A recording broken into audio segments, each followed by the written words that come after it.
Hello and welcome to this Junior's Gasoline Alley, where today we're going to be installing this Curt Spectrum trailer brake controller on my 2020 GMC Sierra, which for whatever reason didn't come with a factory trailer brake controller. And to make matters worse, you can't install a factory trailer brake controller because, well, it has to get coded to work rather than just plugged in. But luckily, this is going to be a nice, small, and compact unit, which I think will look quite nice on the truck. And so together, we're going to go through, figure out where I'm going to put it, and I'll show you just how to get this done on your Sierra or Silverado. And if your truck still has it, it would have come with one of these trailer brake adapters in the glove box of the truck. Now, if you buy your truck used, might be gone, but they're pretty cheap, and I'll have one linked down in the description below so you'll know what you need to do. But this adapter gives you the 4-pin outs, the red, blue, black, and white outlets, which are going to be needed to install any of the aftermarket trailer brake controllers like this unit. But it does have a specific connector which goes in just underneath your dashboard. So this was actually a little funny to find at first, but if we look way up in there, and let's see if you can get a quick look, you'll see this little plug. It's just above the brake. So if you're finding the brake, you can go up and you'll find that opening. That is what is going to connect to the opening, or rather the connector, on your trailer brake controller adapter.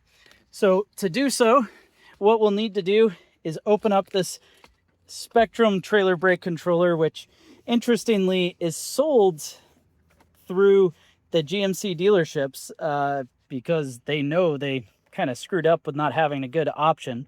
But this one I like because it's pretty small. The red arc system I liked as well. But I figured I would give this one a shot at least at first. And so inside of the box is going to be the trailer brake controller itself. Let's see if we can get everything to play nice here. And then this is going to be the control unit for the brake controller. And this has the same 4 colors that we saw on our adapter. And so we're essentially going to be splicing and wiring those two together so that we can then use this trailer brake controller. Now, this system, pretty neat because the way that it's going to work is to apply brake, you press in, and you can go up or down rotating. And when a trailer is attached, these lights are going to light up. When it's not attached, it'll be just blank. And the way this mount works, you can either have it lying flat on the dash like so, or by flat I mean with the wire hanging out, or you can drill a small hole straight through and then be able to tuck all the wiring inside. And now I've seen a few different applications of where this goes, and having the nice somewhat similar silver to the button. I've seen some people put it in the center console, which honestly I think that looks nice. But I just don't love how it's uneven when doing so. You could mount it right down here, which might be a nice place to go, but I'll want to see with the shifter whether or not that's in the way. And then personally, I'm thinking I might just want to mount it right here. Nice and simple. I'll see it when I get in, but it's going to be relatively innocuous. A earlier truck I had was the prior generation, and the trailer brake controller was over here on the left. So I almost feel like I'm more inclined to remember and know where it is if I'm working with it on the left. And to test that out, let's go ahead and start this puppy up. I'll shift it into gear, and if it's in drive and I'm taking a look, you know, I don't know that I like it up there because it is so obscured. I mean, if I had to get to that in a hurry, it almost would be impossible. Just take a look at how close that is to the mechanism. Now, on the other hand, if I had it over here, I can see that through the steering wheel. If I'm back just like that, I can see it through the steering wheel, and I think I like that, the way that that is. And so if here's where I'm going to want it to go, basically I need to take apart the remote for the trailer brake unit so we can get this taken care of. So I'm going to slide this out just like so. And the drill bit we're going to need is going to have to be large enough that this plug can go through. But effectively, I'm going to find a position, see, right about there. That's going to be about as good as it gets. And then mark that up as a spot for the hole to go. All right, and I felt back there. Doesn't look like anything is going to be in the way, but we're still going to drill carefully. I've got my drill bit on.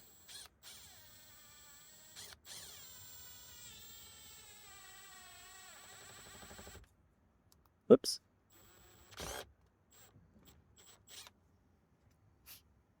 There we are. That should be just enough wire or hole. Well, looks like I need just a little more space than that.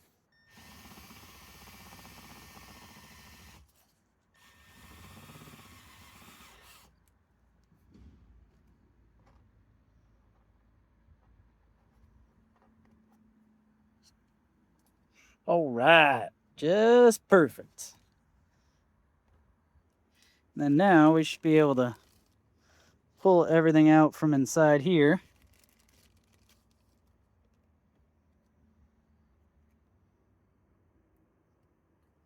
This goes on the back.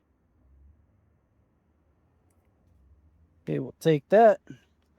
And now let's see if we can get that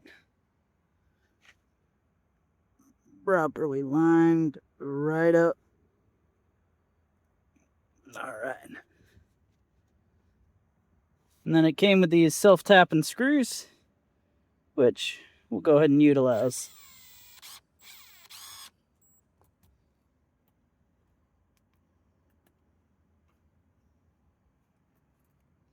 All right, self-tapping screw number 2.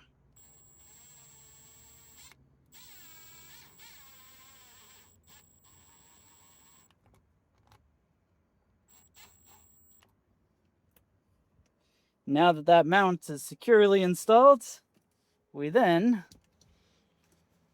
just need to go ahead and start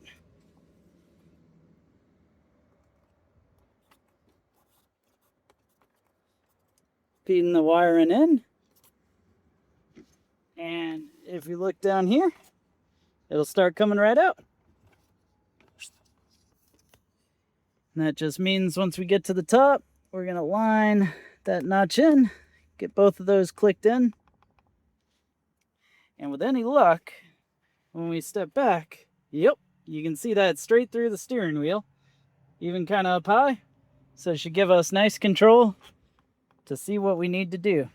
We've got to set up and find where I want to mount the brake controller so that it doesn't, get loose. Basically, they're requiring that brake controller gets mounted somewhere in a hard fixed point, so that way it doesn't rattle around or move, which would cause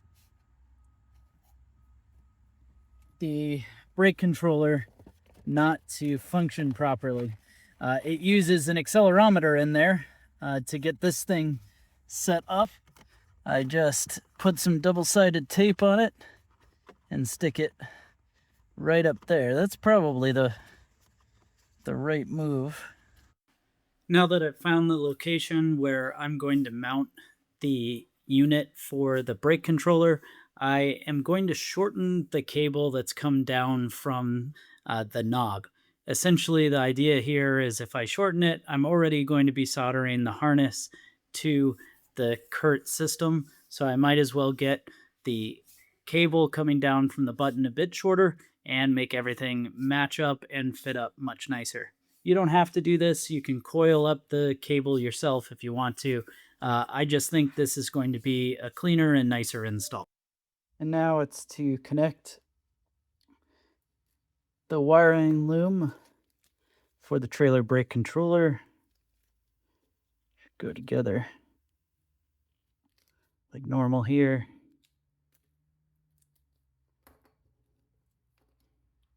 And essentially what we're going to be doing is I'm just going to take those wires, connect them up pretty close to right at the ends, because we didn't need much extra room for this.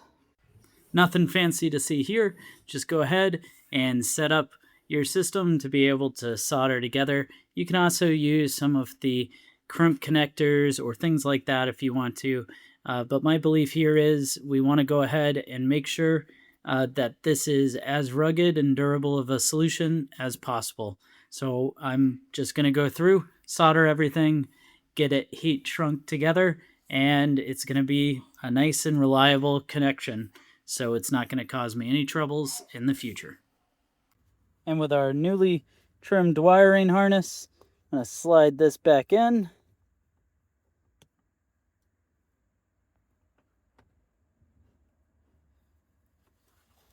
I put a little cloth tape on it to help keep it quiet if it were to end up rubbing up against anything. But there we go.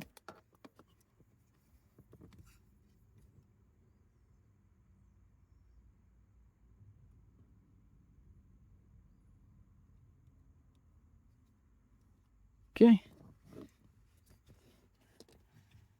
I'm going to take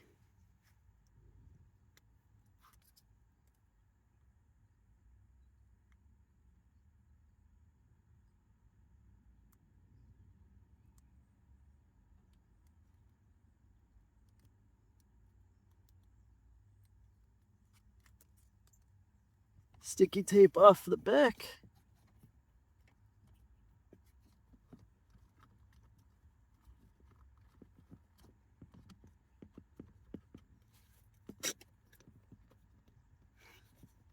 And get that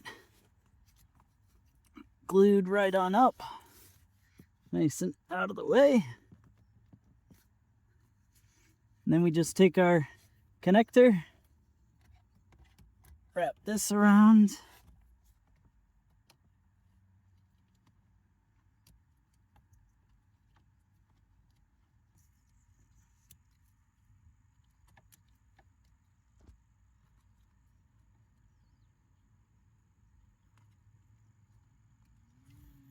Get the old connector out. New connector on. And then I'll get some tape to have that all connected up super nicely. And there we are. The controller is now plugged in. It's not going to light up or do anything until you have the trailer hooked up. But with the trailer hooked up, it's going to light up. It then senses the brakes, does an automatic calibration or what have you to give you the baseline of whether or not it's a 2-axle or a single axle trailer. And then at that point, when you step on the brake, it's going to light up the lights. And then, of course, you can dial it up, dial it down, or press in the center to have the control you want over the brake controller. I hope this was helpful to you. If it was, be sure to hit subscribe as well as browse the channel to see more videos like this to check out as well.